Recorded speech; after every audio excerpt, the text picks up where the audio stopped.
Heli drone TNI dikerahkan, 5 gembong OPM ciut, 3 jenderal, 2 mayor OPM terpantau kabur tanpa pasukan.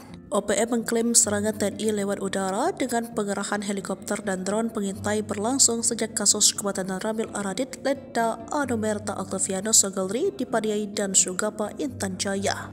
Jubir Sebi Sabam dalam siaran pers 10 Mei dilansir pada Rabu 15 Mei mengatakan tindakan keras TNI Polri terjadi 2022 hingga 2024. Namun di bulan April 2024 TNI mengerahkan pasukan udara dan drone pengintai. Akibatnya penduduk di kawasan sekitar pengungsi sementara fasilitas penting milik warga rusak akibat serangan dari udara. Namun TNI klaim Sebi dibantah Panglima Komando Gabungan Wilayah Pertahanan 3 Letnan Jenderal TNI Richard Taruli Harja Tambobolan.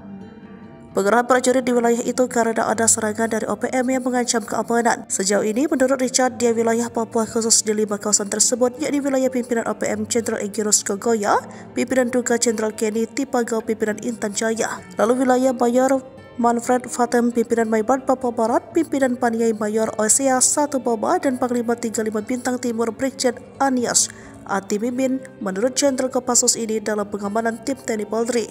Sementara itu rahasia pasukan Papua terbongkar, 3 jenderal dan 1 mayor senior pimpinan tertinggi OPM di Papua kehilangan 1 kompi atau 100 pasukan sepanjang 2022 hingga 2024. Mereka terpantau drone TNI panik dan melarikan diri dan menghilang dari peredaran pasca tindakan tegas dan terukur aparat TNI Polri. Dalam serangan dan tindakan terukur yang dilakukan pasukan elit TNI Polri, ada 30 anggota kembali ke pelukan NKRI, 40 pelaku ditembak mati, sisanya ditangkap dan diadili. Kemudian operasi sepanjang April, TNI menembak gembongan OPM Mayor Mopinos Abu Bakar Kogoya, menangkap 5 kombatan OPM, menembak 2 anggota OPM, dan membekuk 8 anggota OPM kelompok Kopi Tua Heluka dan Yotam Bukiangke di DKI Yahukimo Papua Pegunungan.